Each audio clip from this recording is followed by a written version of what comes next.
Cap him, cap him, cap him. What?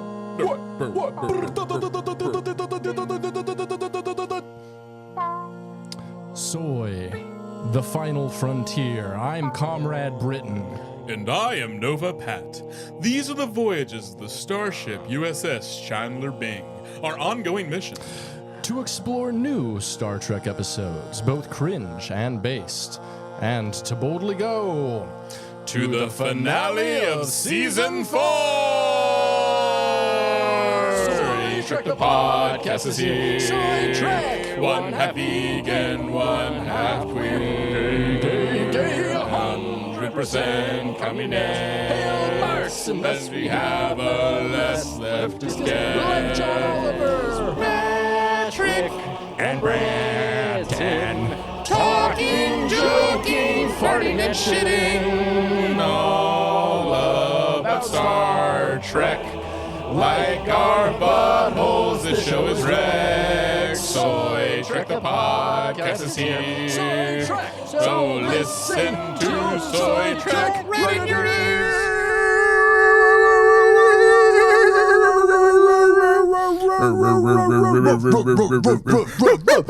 It's the Dog Squad, and we're going to heaven, baby. Oh yeah, we're going to heaven no matter what we do. We still pray to Jesus, our Lord and Savior, every single day. However, we will go to heaven regardless if we praise the Dark Lord Baphomet or not. Yeah, we can commit any number of crimes. We can Like any sort of like moral, any sort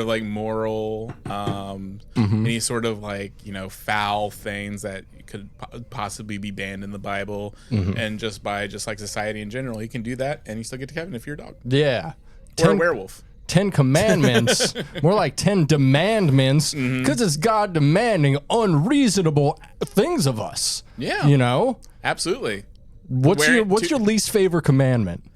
For commandments, you know, I'm kind of okay with it. It's like the other little stuff though. It's like not wearing mixed fabrics. Oh, come on. We're all going to hell. I'm wearing a mixed fabric suit right now. Yeah, you are. That's right. It's not 100% wool, as you may have thought. Yeah. It's not 100% wool. That is not 100%. It's a mixed fabric. Yep. And because of it, I ain't gonna see my dogs in heaven. Yeah, that pisses God off just as much as unless I change my name to Dog. Unless just you change to be your name clear. to Dog. Yeah. Brit Dog. My name's Britain Dog. Dog. Comrade Britain Dog. I feel like everyone with the name Dog can't have a regular voice. Dog the Bounty Hunter, he's like, and you know, Snoop Dogg's got the, hey, Diesel Neasel kind of thing. Yeah, it's true. Like, you know, everyone with the name Dog, and Nate Dogg, he can only sing, or could only sing until he died. Yeah. It was only allowed to be on choruses of songs. That's true. It was his own purgatory, musical purgatory. Yeah, musical purgatory. Yeah, he could only do like the auto-tune type singing, yeah. The auto-tune type singing, indeed. I don't think he used auto-tune. Oh, yeah, probably not. Nate Dogg was very talented. Yeah. He had a good voice, my friend. He was like the good male chorus on any rap song. That's true.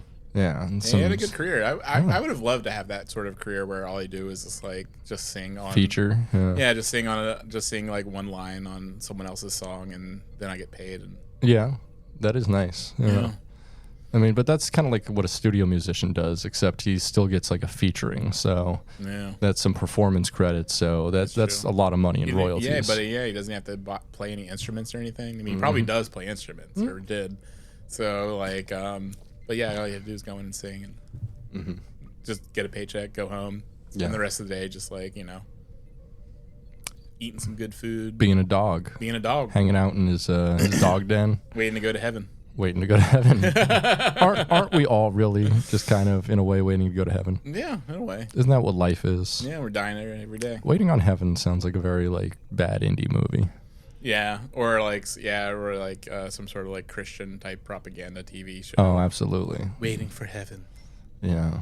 What are you waiting for in heaven? What do you think is going to be the coolest thing there? They're pinball machines? Well, I have to change my name to Dog if I were to go there. I already call you Pat Dog. That's true. Yeah. P-Dog. P-Dog.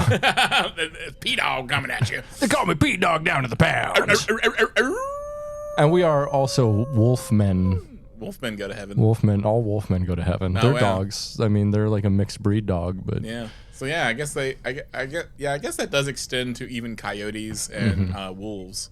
right. So werewolves, coyotes, wolves, dogs. Mm-hmm. You know, all of the things that maybe foxes. I'm not sure exactly if they're dogs or not. But dude, werewolves only go to heaven like once a month, like per moon cycle. Oh, I see. Yeah. So like they're in hell the rest of the time. But Right, then right. Under the light of the full moon, they get to go to heaven. Wouldn't that be the worst? Yeah. I think I'd rather just be in hell full time, because like that one day of every month, I'd be like looking forward to it and like begging, and it'd drive me insane. Like every hour creeping by until I got to go to heaven and have some respite. Plus, it's kind of like it would kind of be like the mind prison that Miles was in. Where the 20-year mind prison in a hard time. Yeah, because like I'm sure like any sort of amount of time left and spent in hell, it just feels like thousands of years. Yeah, one of my favorite things about that episode is after they release him from the 20 years of mind prison, they're like, he was sentenced to 15. Yeah, and they don't explain why they gave him extra time in his mind prison. It's fucking awful. Probably because he killed his roommate. Yeah, but it was a figment of his imagination. Yeah, it was in his mind prison. Maybe he felt so guilty that he gave himself that time. Can you get convicted of like killing a mind prison corrections officer? It's not a real person. Yeah, you know, it's true. Right. Something to think about. Yeah. Do you think? I mean, they probably just like had to watch him jerk off a lot in mind prison if they were monitoring him. Yeah, I'm not sure if they even monitor him, because I think it's just like something that happened because it happened in a blink of an instant. So they probably had no idea what was even happening. They're just that's true. So they couldn't give him extra time. Maybe they just let the machine run too long. Yeah. They like took a coffee break and they came back and they're like, "Oh shit, he's been on for an extra 5 years in mind prison." Yeah. Oh, that kind of sucks, huh? Yeah, and also that extra 5 years was probably just like a fraction of a second. So they were probably just like, it took like they were playing in the middle of playing like their version of solitaire on their computer. Right. And they're just like, "Ooh, I'm almost winning." What alien do you think has the best version of solitaire in the Star Trek universe? Like the most fun version. Yeah, okay, I can't say the Almarine aliens. I know. They probably have the worst one. The Rizians probably have one that's like the kind of like the cones and circles game. Yeah. And that's true. Yeah, the Polybius game. Yeah. I would like that. Yeah. Yeah. You ever jerked off to a video game? No. You never had a Final Fantasy, so to speak? No. Oh. There was Nothing's ever chrono triggered you, so to speak? Well, there was a guy on Twitter recently that was just like, he was complaining about the new Spider-Man game or something. He's like, "All these women are mid. If I can't jerk off to any of these babes, you failed. You failed in your task of making a video game." You buy the Spider-Man game to shoot ropes, right? That's true. So yeah, I see where he's coming from. It was just a funny metric to apply to a Spider-Man video game. Like, you're not making like a game where you can jerk off to Andy. Yeah, you're not making a game. Yeah. Speak for yourself, not game designer. I guess if I were to design a game, I would have to make sure like lots of titties. Yeah, even though it wouldn't even make sense for like just like some normal person, then one of the New York boroughs just like having, like, you'd put just only like femboy hooters in there though. Yeah, it would just be femboy hooters and like and just like everyone is just like hypersexualized to the point where it's completely unbelievable, and that's what I want to end out of my video game. Yeah. No, yeah, you just recreate a DOA, Dead or Alive. Yeah. And just put big old floppy tit tats on like people who would never have them. It's winter in New York and they're just wearing like a bikini. Yeah. It's camel toe. Yeah, just camel toe. A camel toe game. Yeah, the camel toe game. Yeah, what's your favorite camel toe game? Not even sure. I mean, again, like I don't even know his name. Camel toe game. I don't play that much. Yeah, I played the Zelda game. There, you can make Link go down to his underwear. Does he have a moose knuckle or a camel toe or anything? Not really. That kind of stinks. Yeah. They should have given Link a big dick. They should have. Like, he does get to wear some slutty outfits though. Like there's like, or, I mean, Link could definitely be like trans mask. Mm-hmm. I feel like Link's a little bit trans mask. Yeah, coded. I mean, there is like real shy and silent, and like a little bean. A little bean. You know? There's a part where you can go to a female dominant culture where they only have a male is born in their community only once every 100 years or something. Yeah, they have nights at the sex club like that. Yeah, and so it's like the planet that Wrecker went to and was super horny for, where the man is objectified. Right. And so the snoo planet. Yeah, so you can get an outfit where Link is objectified that in a similar way, and kind of has an outfit that looks like Wrecker's. Showing a little boob. Showing a little boob, showing a little titty. I think the chest is completely exposed, and he's wearing a transparent veil. So. Ooh. Yeah. Love to see it. Love to see it. Did you know we have a Patreon? Oh, yeah, that's right. Yeah, we have a cool Patreon at patreon.com/dumbidiots. For as little as $2 a month, you can support us, keep us ad-free and editorially independent. If you want to hear more about dogs going to heaven and whether or not they got big old dicks, keep giving us money. I wasn't talking about a dog dick. Are you talking about a dog dick? Was I? I don't know. Probably. Probably. I'm always talking about dog dick. You kidding me? Dog dicks. What other subjects are you? You got religion, you got politics, and you got dog dick. And I said, no religion and politics at the dinner table. You know what I'm saying? Do you know what I'm saying, my friend? Because dog dick is on the menu. It's the appetizer, it's the entree, and it's the dessert. And an aperitif. And we got dog dick coffee for dessert too if you want. Decaf dog dick too. Just that in there, blooming on the hot water. Getting nice cream on top. You're talking brewing dog dick. Brewing dog dick. Around these parts, we brew a dog dick for about 5 to 7 minutes. Gets the maximum amount of dog dick oil. You know what I'm saying? Yeah. Yeah. So Patreon, little as $2 a month, you can get access to our entire backlog of episodes, including the other 2 podcasts on our network, Getting Head, A Bucket Cast, and Prison Breakdown. Hell's yeah. Hell yeah. You can also vote on the episodes. We just had to watch a Star Trek porno because our patrons voted on it.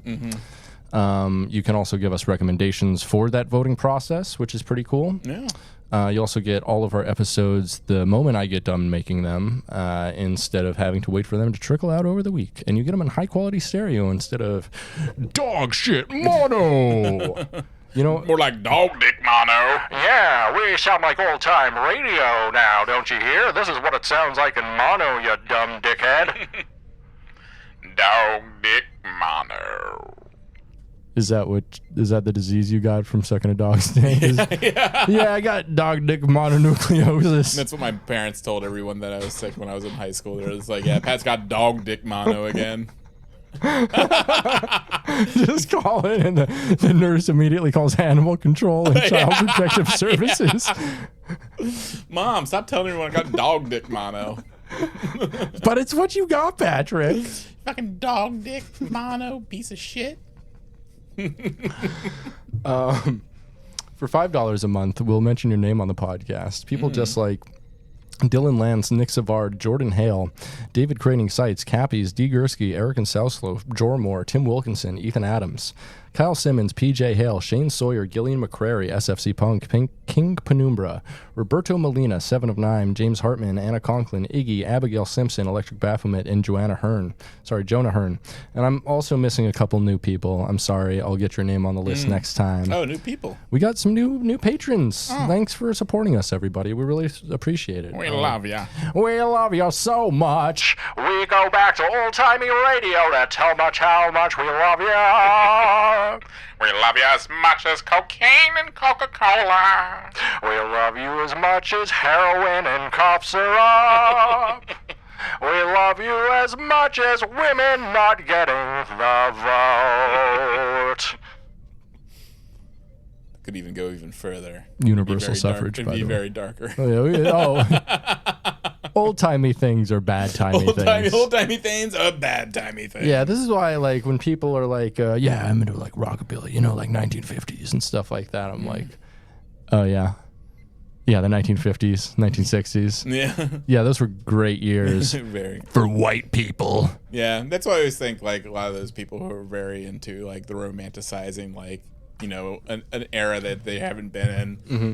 It's like, it's just, they're just, like, really just, like, focusing on the aesthetics and nothing else really about that era. Right. Like, I wear a suit, which is very, you know...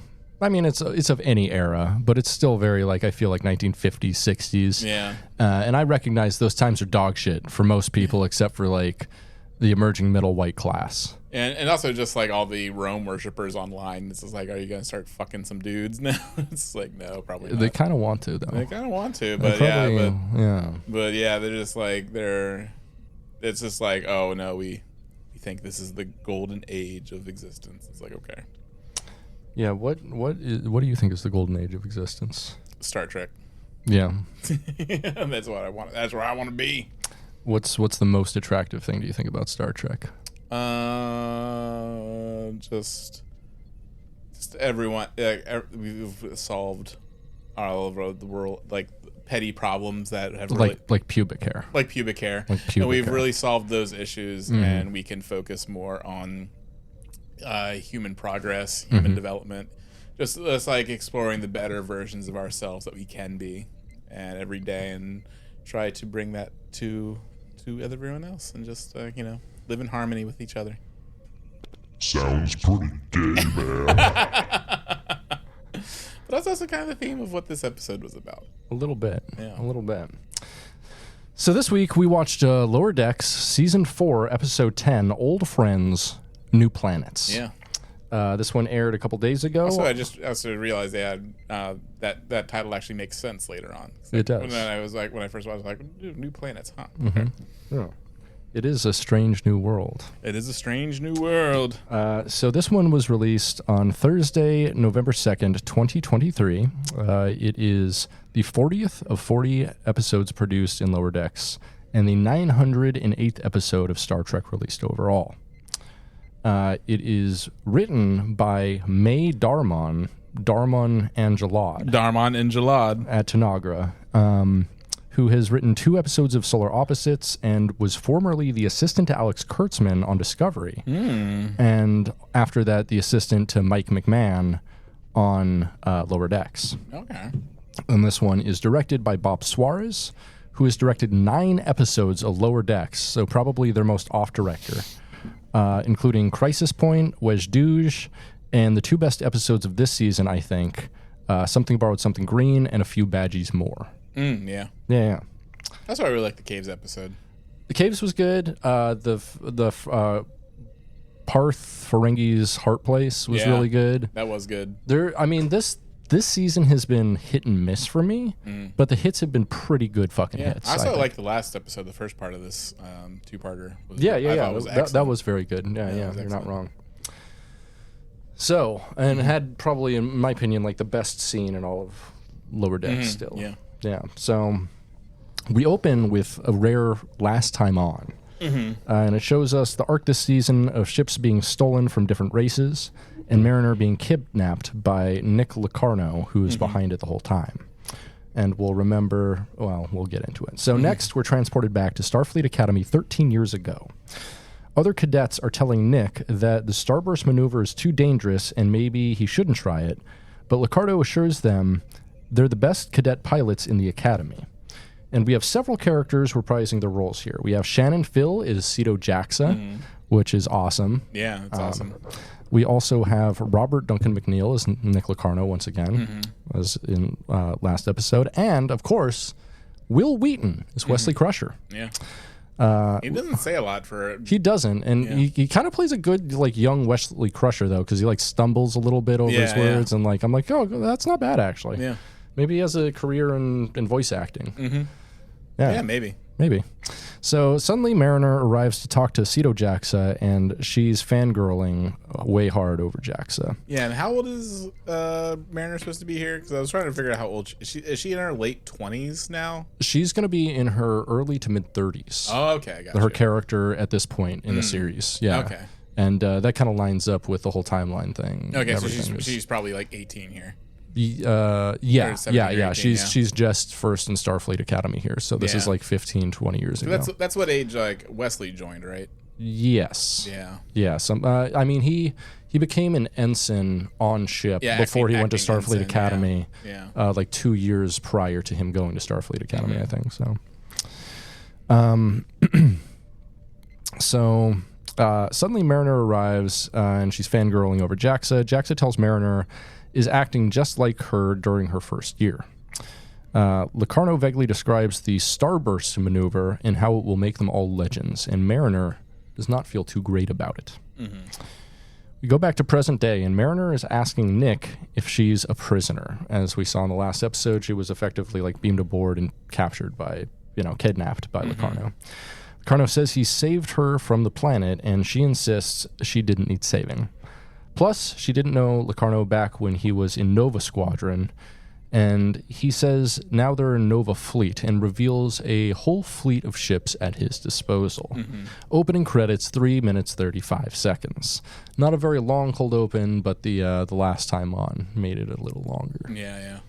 Yeah, I don't love a last time on. I don't feel like I need it most of the time, but sometimes it gives you like plot points in case you weren't following the full arc of the season. I mean that's the thing. They do like feature prominently in the last time on, like the Genesis device and stuff like that. It's but yeah, I mean it makes sense that they would show like it was already introduced, but fair. I would have like a little bit more surprise to it. Yeah. So. On the Cerritos, when we come back, Captain Freeman gets a call from the admirals, including her husband. They brief her that Locarno was behind all the attacks of non-Federation vessels, and he in fact stole them. Freeman says that they can still track his warp trajectory, but the admiral suggests caution, as Locarno has many races of followers, and moving against him might be seen as an act of war by some races. He orders Freeman to stand down, which is pretty reasonable, I think. Yeah.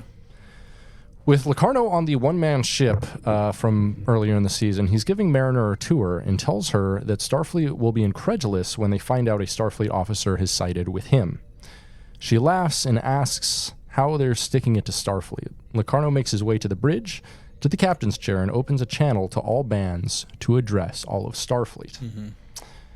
The Cerritos, that's why I like his comment where they're commenting on the design of the ship, and he's like, no wood paneling here. Oh yeah. Commenting on the design of the other Star Trek ships. Yeah, and Mariner calls it like a minimalist hellscape in the last episode. Yeah. So the Cerritos picks up the transmission, and Rutherford says Locarno looks just like Tom Paris, but Boimler says he does not see it. Locarno says that he didn't destroy any ships, but instead liberated those ships, making them part of his first independent fleet in the quadrant. He makes a call to all lower deckers in the quadrant and says if they want to rebel, to meet him in the Detrion system. And that's why I do like when he's like, we have the first independent fleet in the star system, and then like, Maquis. The Maquis. So meet them in the Detrion system, which is protected by an indestructible Trinar field. He also has a black market Ferengi Genesis device. He says everyone has to respect Nova Fleet. He then invites Mariner to tell everybody what Starfleet is really like. It's weird that he would take a Starfleet name and name his fleet that. But I guess it makes sense if he just wants revenge on Starfleet. Yeah. And this is one of those things. I don't totally love this plot line, just the revenge on Starfleet because they wronged me. Or we get a lot of that in Star Trek, and it's kind of a tired plot. I think we usually don't get it from like ex-Starfleet people though. Except for maybe like Thomas Riker and Eddington and the other guy who was the commander and turned to the Maquis. And also any number of like evil admirals. Yeah, I feel a lot of them are more like acting in selfish interest than like turning. That's true. Evil admirals, we love the evil admiral trope. Yeah, we had that in the second season, I think. I think the third season. I think, the third evil admiral there. Yeah, burn your heart in a fire. That whole thing. So, all right. He says Locarno says everyone has to respect the Nova fleet, and then invites Mariner to tell everybody what Starfleet is really like. Put on the spot, Mariner says Locarno sucks, and his plan is going to get everyone killed because he's stupid and only cares about himself. Pretty good read, I think. Yeah. Freeman puts out a ship-wide transmission saying she's going to disobey a direct order and embark on a rescue mission for her daughter, Mariner. But she doesn't mention it's her daughter. No. But I think that's kind of important. Yeah. She says a court-martial is imminent, but if her crew is with her, they won't wait around and let politicians decide the fate of her crew. Everybody is with her. All departments check in, and everyone wants to help. Freeman wonders how they can get around the system's shield, and Tendi has an idea. With the Nova fleet, Mariner is stealing the Ferengi Genesis device and runs from Locarno and some Ferengi. She makes it up to the bridge of another ship and and tries her mom's security codes, and it overrides successfully and begins her escape. Which that was pretty fun. Yeah. She's like, oh, thank God, I knew that would come in handy sometime. Yeah. Do you know your mom's password? No. Yeah. It's probably like Patrick Stick 69. When was the last time do you think your mom thought about your penis? Moving on.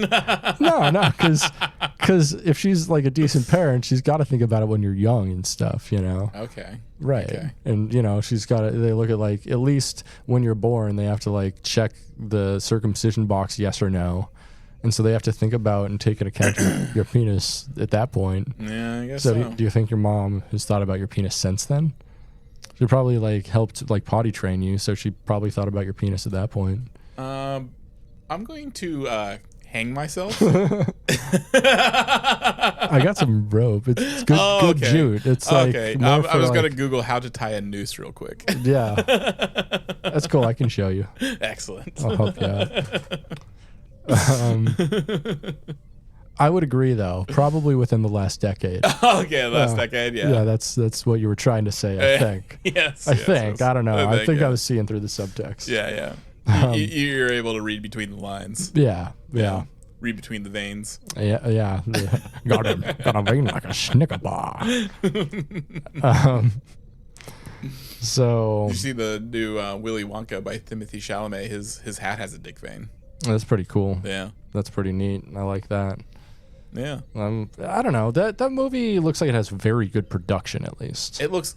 Yeah, I think it's going to be awful. It could go either way. It could be either like a mediocre good or fucking awful.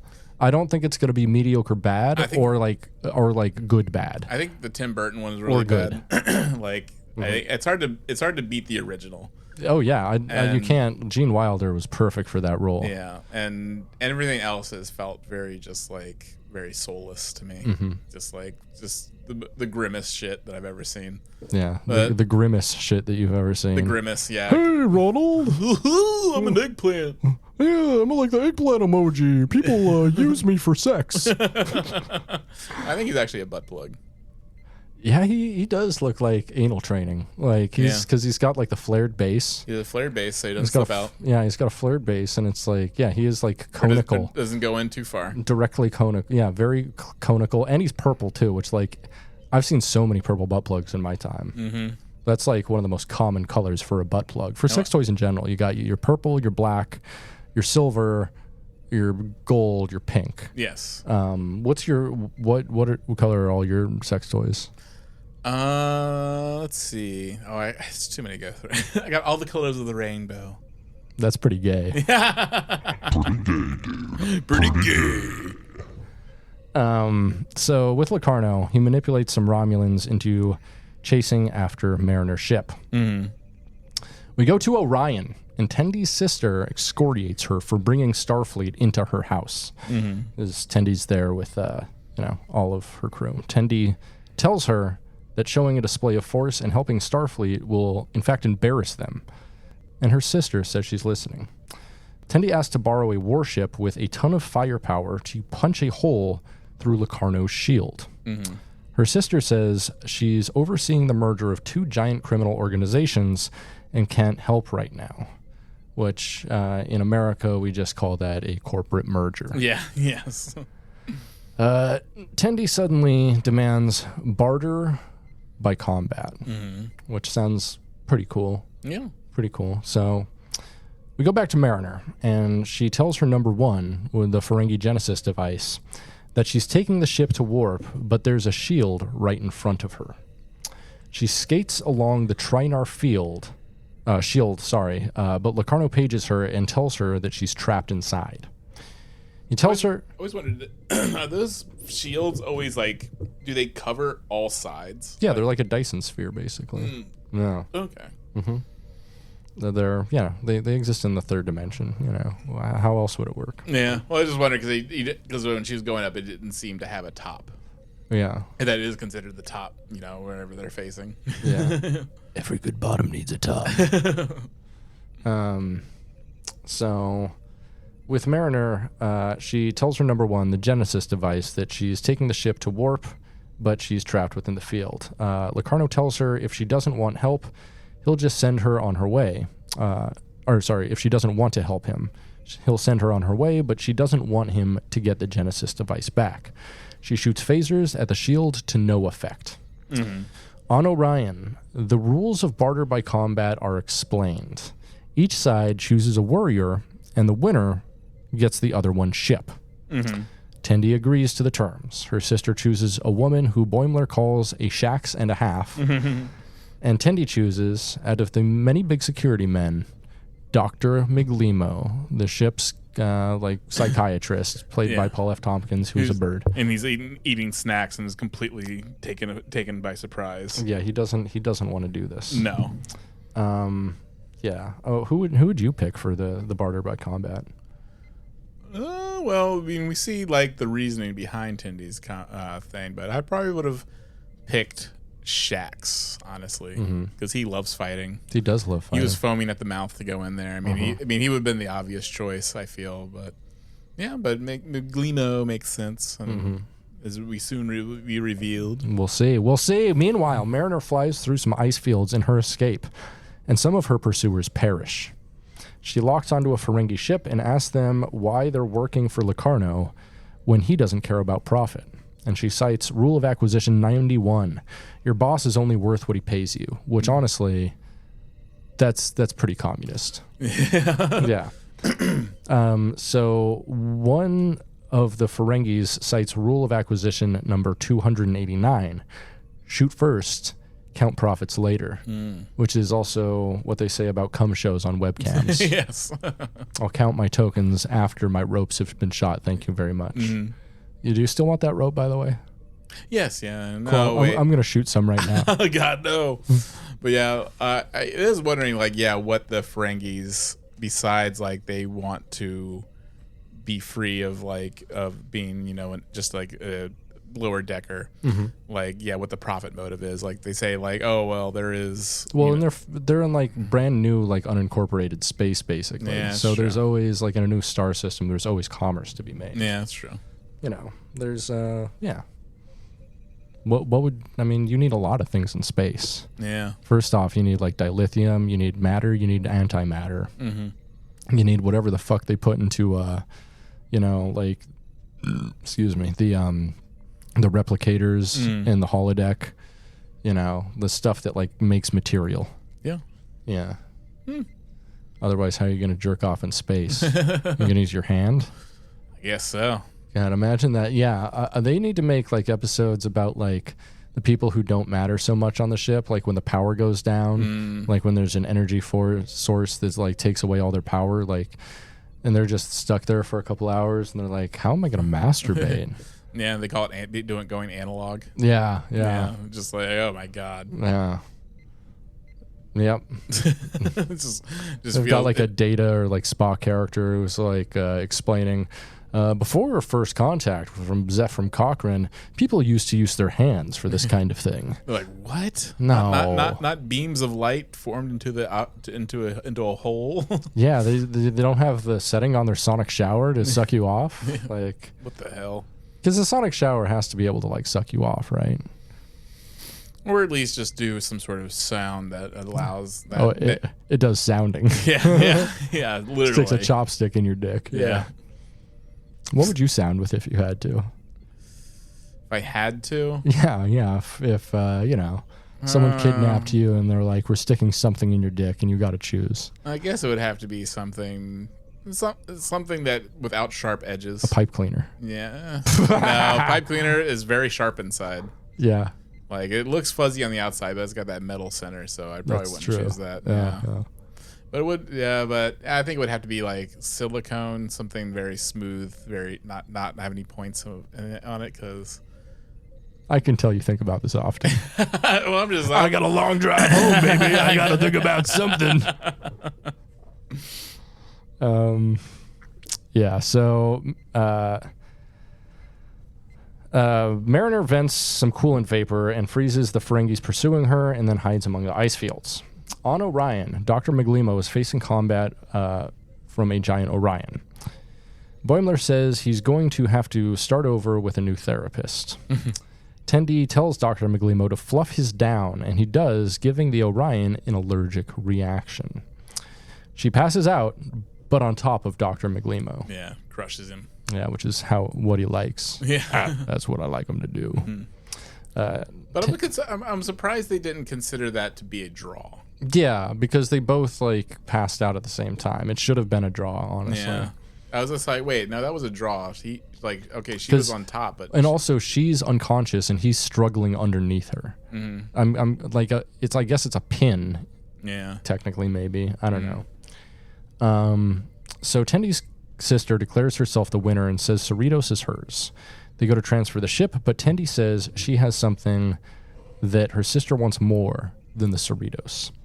Her. Mm-hmm. She says she's wanted... her sister says she's wanted Tendi to come back to work for the family for years, and if they give her a warship, she'll come back. So it's a deal. Mm-hmm. She says she expects her to return even if she doesn't save her friend. Tendi assures her that she will save her friend. With Mariner, she's looking for a planet to set off the Genesis device so it can't be used by anybody else, and finds a suitable planet without life to use it, Detrion 9. She plots a course, but a cloaked Romulan ship follows after her. It'd be cool if their cloak was like a big cape, like a wizard's cape, like a real cloak. Ooh. Oh yeah, sort of like what the hobbits used. Oh yeah, the thing like the ring that makes you invisible, but like a cloak that makes you invisible. Yeah, I like that. Yeah. They should give more of the ships on Star Trek capes. Mm-hmm. I do like the scene though, like when Locarno is telling them they're like, oh, let her go, and like, oh, well, she gets away with it, we'll lose, and I'm sure your Romulans are very forgiving about Yeah, it's very manipulative, based on their race and kind of racist. Yeah, but they know the Romulans do not forgive, do not forget. No, they don't. They do foreskin, though. They do foreskin. They don't forgive. They don't forget. They do foreskin. Yeah, because Leonard Nimoy did say, that's how Vulcans that was the split between Vulcans and Romulans. Is Romulans are uncut. Oh yeah, they're uncut. Mm-hmm. Yeah, he said that's why Shinzon was so mad, is because they didn't give him a circumcision. Oh, so he was living amongst all the Remans, and they're all circumcised, and he's got a windsock looking ass penis. Well, I think Vulcans are circumcised. Romulans are not. That's what I was saying. Oh yeah. The Remans, though. Oh, Remans. Remans are circumcised. Oh, okay. So Remans are Vulcans. Yeah, I mean they want to make their people freaks, so they mutilate their penises and give them a circumcision. Okay. That's gonna. If you want to talk to me about circumcision, get wild about that, don't. Yeah. It's a debate that's raged on the internet for time immemorial, and it's come on, shut up. Yeah, a tale as old as time. Mm-hmm. A foreskin as old as my forefathers. That's why they called them. Fori and the Beast. Foreskin and the Beast. Yeah. Foreskin in the yeast. Baby, I hate that. No, thank you. So, with Freeman and her crew, they get a full report. The warship they gave them is nearly inoperable. So the Orion warship they have fucking sucks. Tendy's sister says they didn't discuss ship condition and said a deal's a deal. This is like renting a car off Turo. Yeah. With Billups, he says it'll take months to make the ship battle ready. Rutherford and Livick from earlier in the season, the young upstart ensign, argue about what systems to prioritize, and T'Lyn has an idea. Next, we see them both in the holodeck on a riverboat, both as Mark Twain. Yeah. This got a big laugh. I like this a lot. It's a callback to an episode earlier in the season. I think an episode that the same guy directed. Yeah. I think. Yeah, I mean, there's lots of good callbacks from all the episodes this season. Yeah, I mean, they set up everything basically. Like the Orions, like the Erica, stuff like that. So it all flows pretty good. Pretty fun. Yeah. So, Rutherford and Livick come to an agreement and do declare a compromise. Boimler has a tear and calls it beautiful. So over with Mariner, she's flying away from a storm when the Romulans start shooting at her. Mariner tries to manipulate them by talking about how Locarno was using them, but Locarno is on the call and has Mariner surrounded. He tells her to power down engines, but she flies directly into the storm instead. Locarno wants her captured for leverage and orders the others to get her, but they begin resisting his command. He calls them cowards and says he'll do it himself. He flies into the storm, and we have a very Wrath of Khan flying around scene. And the CGI and animation on here is amazing. It looks really fucking good. Also, were the musical cues during this part also from Wrath of Khan? They might have been, because it sounded. I didn't get too into it, but it did sound a lot. Yeah, because they're doing the exact scene from Wrath of Khan. I'm like, wait, is this the same music? Yeah. Yeah, it might have been. Yeah. Might be right.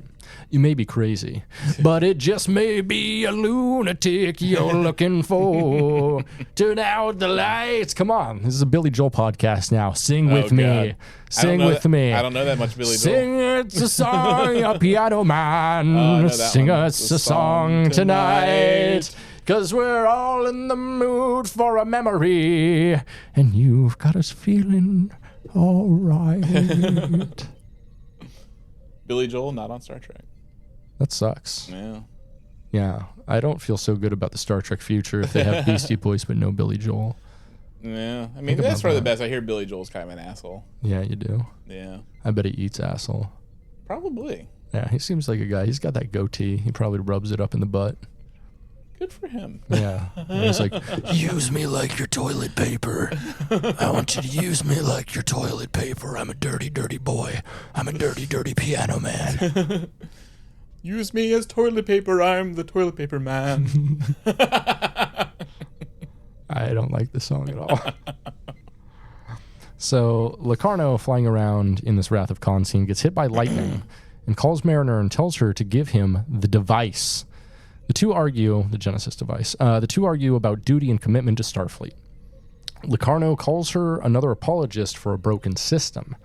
Mariner says Starfleet messes up, but in the end, they do so for what is right. I don't know. This feels kind of liberal-ass politics to me right here.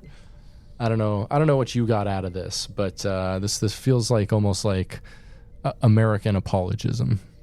Yeah. I got it more in the sense like, they probably just didn't care enough for, Locarno's feelings. But also Locarno, he's kind of went crazy. I mean, he fucked up and he won't admit that his own fuck-upness, like that he fuck-upness. Yeah, he did get that guy killed. He did, because he wanted to do the Starbuck. Wouldn't you want to do the Starbuck, though?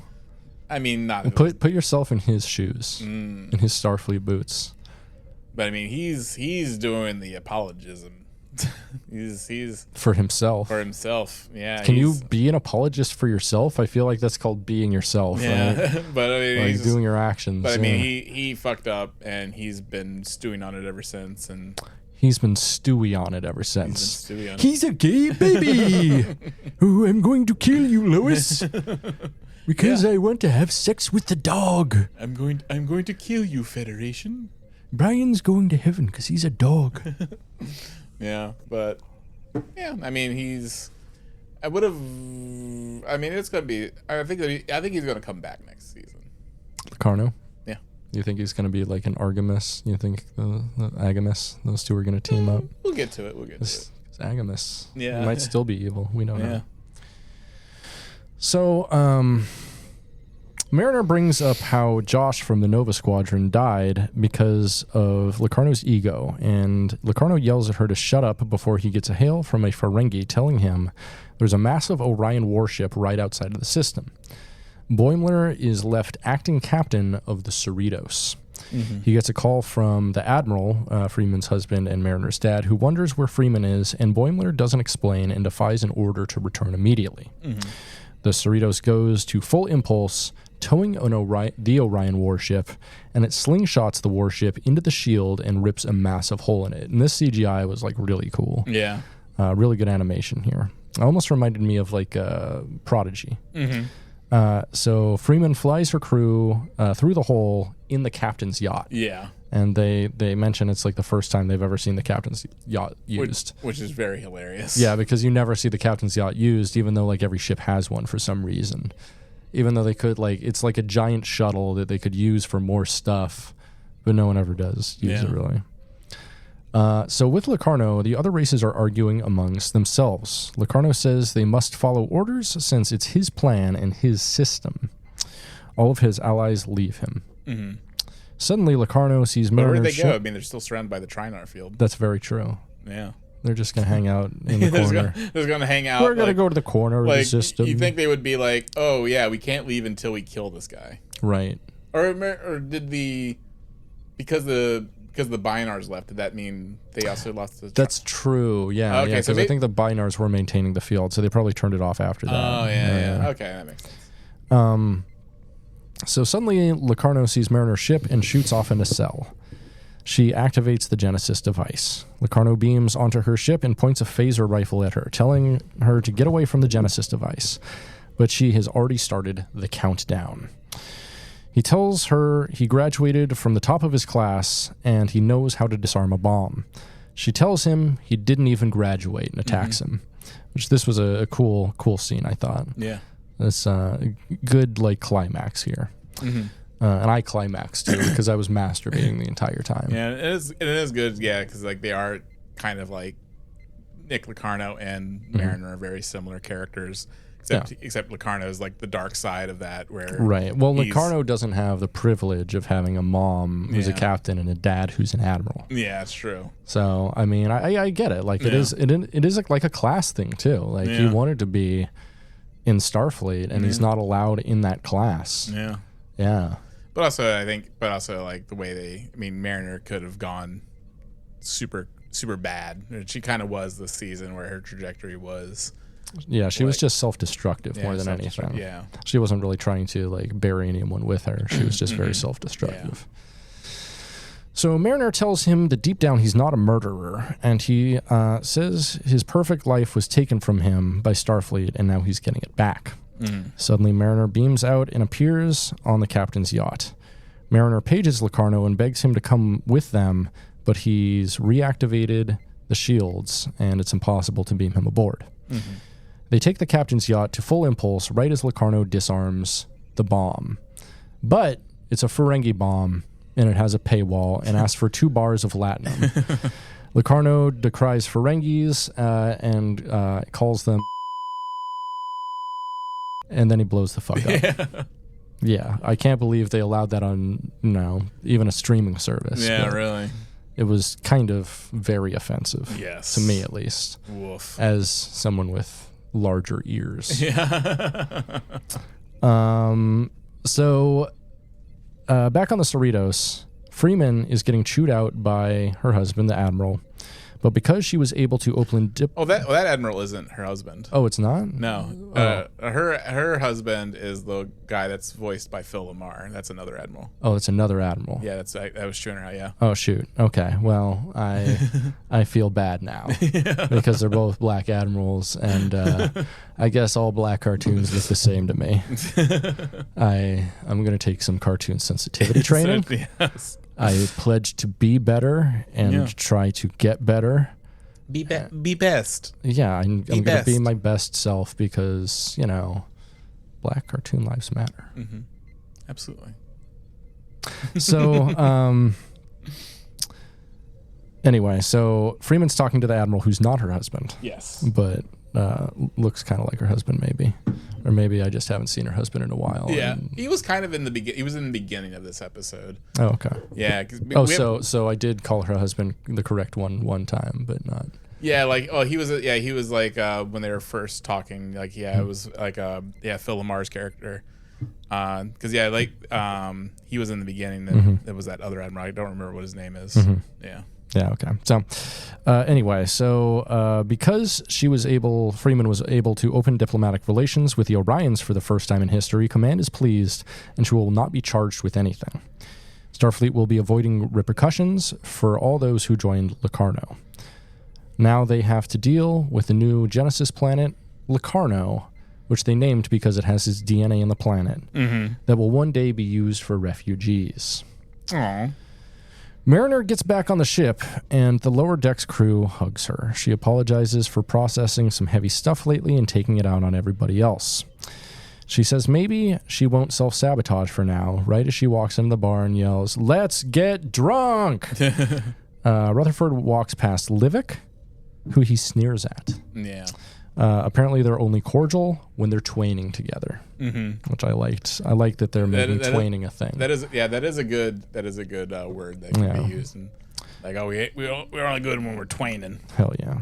Boimler feels captainy and says Ransom was impressed with his job as acting captain. T'Lyn receives a call from her former captain on Vulcan, but she denies it. Tendi asks why she did that, and she explains she'd rather devote her time to becoming Tendi's science bestie, which is very cute. Yes. And Tendi's very excited about it. Boimler says this is about the time when they chant lower decks together, but then a ship comes out of warp. Freeman comes up to the table and says the ship is there to take Tendi to Orion. She says it's something she has to do for herself and makes her way to the transporter bay. Tendi gives Rutherford a hug and warps away to the ship. The crew walks through the hallway, and they're all very dour at Tendi's leaving. Yeah. On the Orion ship, Tendi sighs and says to herself, "You've got this," as she walks away to some intense music. The end. The end. What'd you think of this episode? That was good. Like, I'm wondering if, like, the Genesis planet will also, like, or now it's called Locarno. It's like the planet was named after Nick Locarno.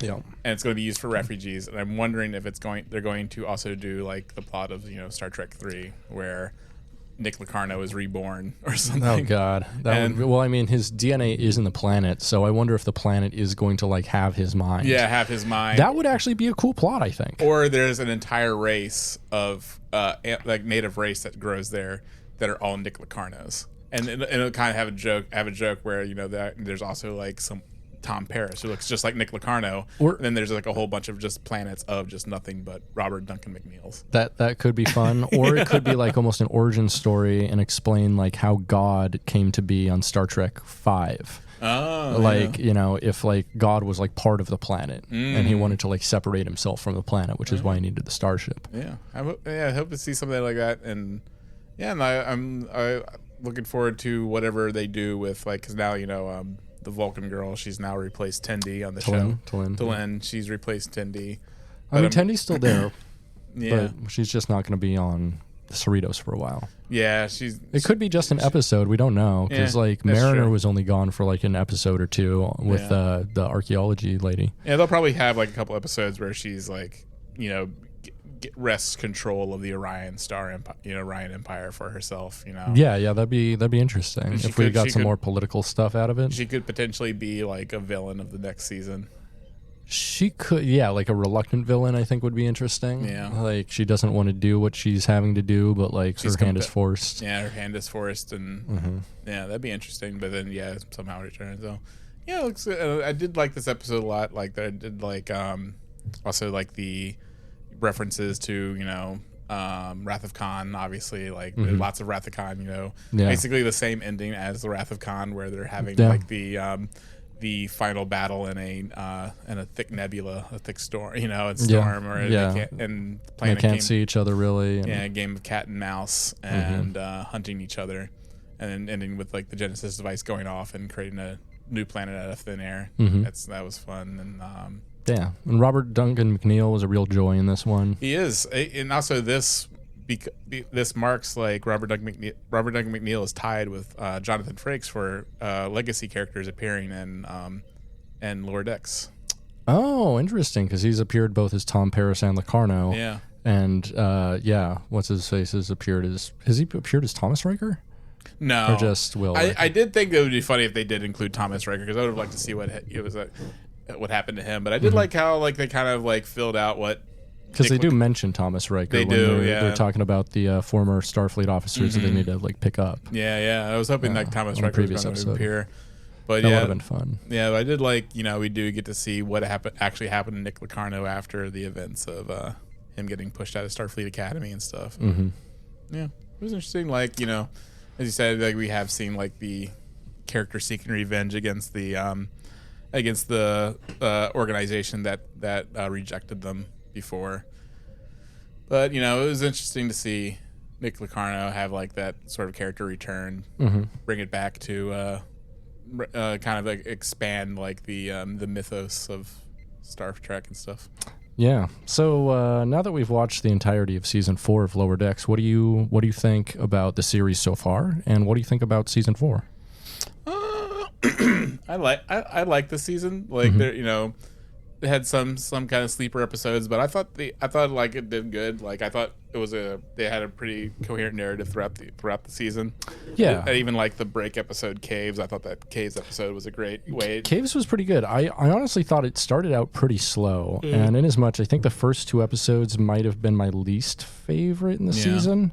I Have No Bones Yet I Must Flee, which was the Moopsy episode, and also Tuvix, the Voyager. Yeah, I think the Tuvix episode was my least favorite of the season, because I think the Betazoid episode was kind of underwhelming as well. Yeah, but I think Tuvix especially, because I don't think they actually did anything interesting with the concept of Tuvix. Yeah, or to Tuvix somebody. Right. They had they just like made it more of a like a verb. We're just gonna. They memed it. It was a meme episode. We're just going to mix all the characters together into a big blob and not really do anything. It was very like Rick and Morty. Yeah, not offer any sort of like commentary on it. Yeah, and so like there or try to like subvert the concept of Tuvixing. It was just like we're just going to keep mixing people until they're a giant amorphous blob, and so that episode felt. It didn't resonate with me. I think that was the worst episode of the season. Yeah. But everything else I really enjoyed. I really liked. Like this 2-parter episode. The Cradle of Vexilon or whatever was just fine too. Yeah. It was, I think really honestly the second half of the season was pretty much all bangers. Yeah. The first half was very not great, honestly. But in as much like I feel like this might still be the best season of Lower Decks so far. Yeah. Because although it was hit and miss, like the hit episodes, like the last 5 episodes especially, are all hits to me. Yeah. Yeah, no. All good. Yeah, I mean, we did get like, very memorable scenes like Twaining. That's fun. Like Twaining. We got more information on Orion, which I think is great. We got more information on the Ferengi, which is great. We went and explored like the other the races and stuff. Which I really we got some resolution on Badgie's story, on Peanut Hamper's story, and Agamus. Yeah, and we saw Goodgie at the end. Yeah, Goodgie. We love to see Goodgie. Yeah, we saw Goodgie in this episode. And this was a very Mariner heavy season, which I like. We love Tawny. She's great. Yeah, she's excellent. Like I do like how it is kind of like moving her way just from being like a Rick coded type character that's just there for partying and drinking and stuff. Partying and drinking and usually being right. And being badass. Being a badass who's like inexplicably badass. Although it does have a couple of those moments in the season that I didn't love, like when she like puts the gate back up with those lizards that kill you and shit. Yeah, and plus how she's just being suicidally insane too. Yeah. But like, I do like how. But I mean, what she's said, like about like the purpose and like the reason why Starfleet exists, like her speech, like for pro Starfleet, and thinking, especially in the last episode, I think that really captures like what they were trying to capture with Star Trek and try to get ahead with Star Trek. You know, say it's not like a military organization. It's like a they want to explore and seek to better themselves. It's not too different than like Sisko's speech on For the Uniform. The betrayed your uniform speech to Eddington. Yeah. And it's about basically like the Federation and Starfleet's superiority because of their ideals, making an ethical argument for an institution, which is interesting, and it's something you can do. Starfleet does have pretty good ideals for the most part, but at the same time, they are like a colonialist organization. So I understand like why an independent fleet would need a place in the quadrant, in the universe. But I think it's a good thing. Like just Starfleet, like what they're supposed to stand for, and I feel like that's something that hasn't really been. It's been kind of lost, especially with like a lot of like the new Trek, where it's just like I feel like Prodigy did it really well. Yeah, Prodigy did it very well, and like, but it's hard to really get that sense of like what they're actually there for. It's like something that was especially lost in the movies, where the movies are just like straight up action films. Yeah, and I mean with Picard too. Yeah, like and Picard as well. Yeah. All 3 seasons of that like really didn't capture the ideals of Star Trek very well. No, it's very 3 did the best. It's bleak, it's nihilistic, it's just sad and wrong. And this has a more of like a positive, like actually accomplish something, do something good, type thing. And one nice thing is at the end of every episode, it gives you that feeling of optimism. Yes, old Star Trek does, and that's a thing that's missing from a lot of modern Trek. Is by the end of the episode, you're like, oh, fuck. Because they try to leave it on like a fucking cliffhanger like every other sci-fi show and shit like that, Yeah. And not, you can do that with a 2-part episode, but like, or if you want the message to be everything's fucked and everybody sucks. Yeah. Like Limp Bizkit says. Yeah. Everybody sucks.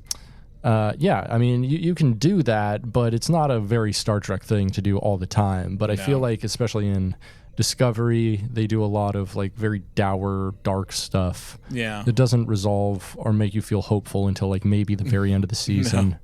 No, nothing that makes you feel hopeful about anything. And then Picard, of course, is very Picard dark. just depressing.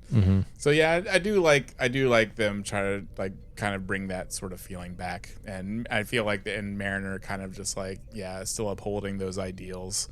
And I like that a lot about, and I was glad she had that focus on her character, this kind of like evolution of this on the season.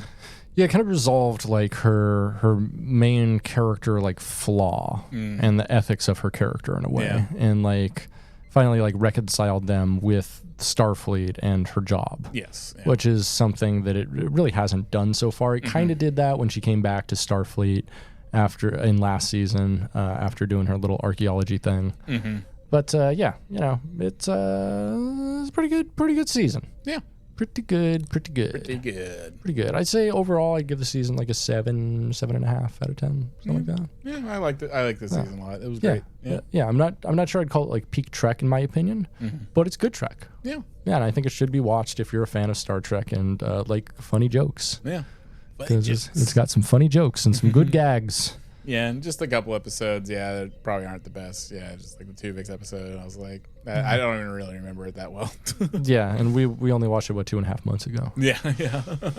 Right. So, now that we're done with this, we actually don't have any announced Star Trek for this foreseeable future. Wow. We know that Discovery is probably coming out like second or third quarter next year.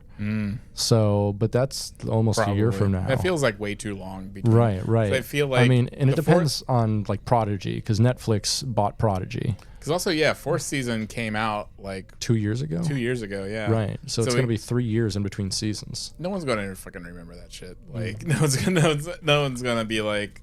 I feel like already they've lost like they're already probably losing people Right.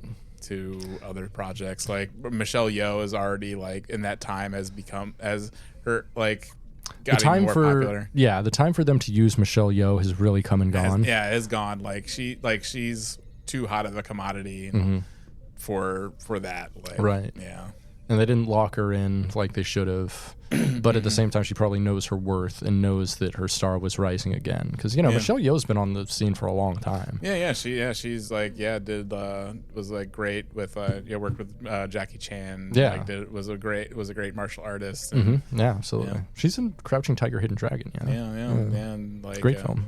Yeah. She's at decades, like probably 4 decades worth of work. That's wild. Yeah. Yeah. She's still out there killing it and looking great doing it. Yeah, looking great. Looking great. Yeah, vegetarian. Oh. Are you one of those people who like Googles like vegan celebrities? Moby's a vegan. No, I just knew because I followed her on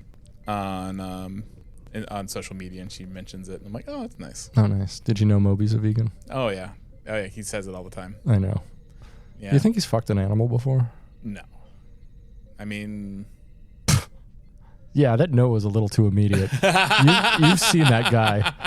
You know better. Yeah, he is really funny. Like, I don't know, like the whole thing where he did with Natalie Portman where he was saying... that they dated and she's like, no. Yeah, like he made up a whole story where they dated. He seems like a very bizarre little guy. Yeah, he's a strange guy. Yeah. My former neighbor had sex with him and wrote about it in her memoir. Interesting. That I bought for my brother and my brother bought for me. Oh. As a joke.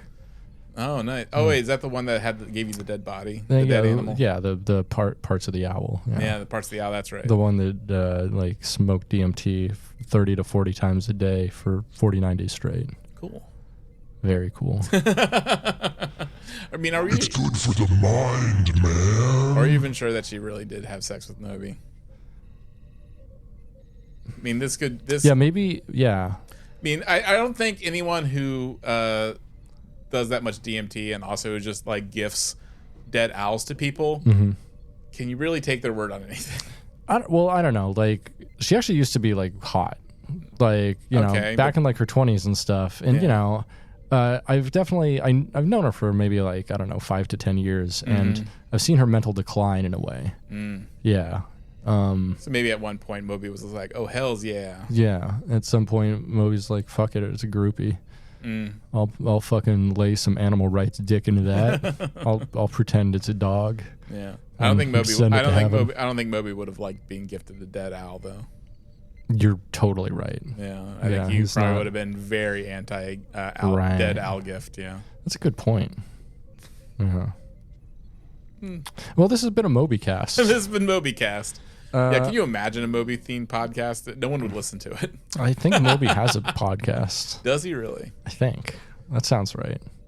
Are you gonna look up the Moby podcast? Yeah, now? You won't look up things I ask you to. But fucking, you're gonna look up MobyCast while we're right here recapping the season of Lower Decks. Let's see, Moby podcast. Let's see, Moby. Just going to Moby page. The Moby Pod. Yeah, you're right. Boom! Told you. My new podcast updated fortnightly. Fortnightly. That's what he says. I Every swear to 2 God. weeks. Fortnightly. Fortnightly. Let's see. Oh yeah, it's just I guess him talking about vegan stuff. It'd be cool if it was just him playing Fortnite. Addiction recovery. Oh, he's interviewed Gwenna Hunter, founder of Vegans of Los Angeles Food Bank. Aliens Are Real, live. New music and storm stories. Peter Kalmus, climate scientist. A Very Moby country song. Okay. Oh, he interviewed Steve-O. Oh, cool. They probably talked about addiction and recovery. Yeah. I'm sure Moby has some demons. Cool. All right. That's cool, Moby Pod. Yeah, cool. Yeah. I feel like this is now a podcast about the Moby podcast. That's our most direct competition. We're going to make a podcast about the Moby podcast and try to make it bigger than Moby's podcast. Try to ratio him. Yeah, we're just going to do weekly reviews. No, of fortnightly. His Excuse me. Oh yeah, fortnightly reviews. Oh yeah. Since it's released fortnightly, probably could just do just like a small like a recap of the fortnightly episode. Yeah, well, that's what you're doing on the podcast every week from now on. Is giving us a Moby update. All right, I'll listen. I'll listen. No, you won't. I'll listen. I don't think you will. All right. You're hearing it now. I'm going to commit to listening to the Moby podcast. Here, I'm going to add it to my favorites. I'm going to subscribe. I'm going to follow the Moby pod. Yeah. Following. Yep. Add it to your library. Sure. I will listen. I will start with Gene Bauer, because this was released yesterday. Gene Bauer, founder of the Farm Sanctuary. Okay. Part 1. Hell yeah. I'll listen to it and I'll give you your update. Yeah. We'll have like during one of the episodes we'll just have like the Moby update. Sure. Yeah. Well, thanks for hanging with us, Voyagers. Yeah. Be well, travel safe, and watch this season of Lower Decks. Yeah, that's good. It's pretty fun. It's very good. Yeah. You got anything else? No. Cool. All right. Well, thanks for checking with us, soy boys, girls, and our Woodley Beans. Hang dong and shocker.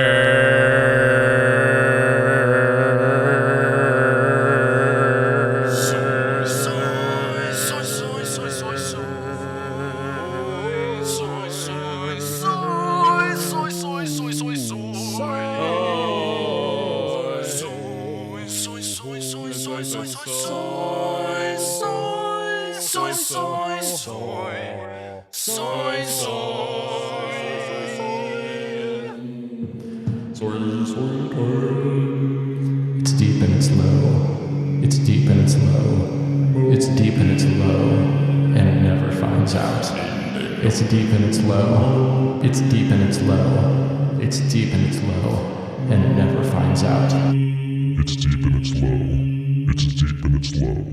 It's deep and it's low. And it never finds out. It's deep and it's low. It's deep and it's low. It's deep and it's low. And it never finds out.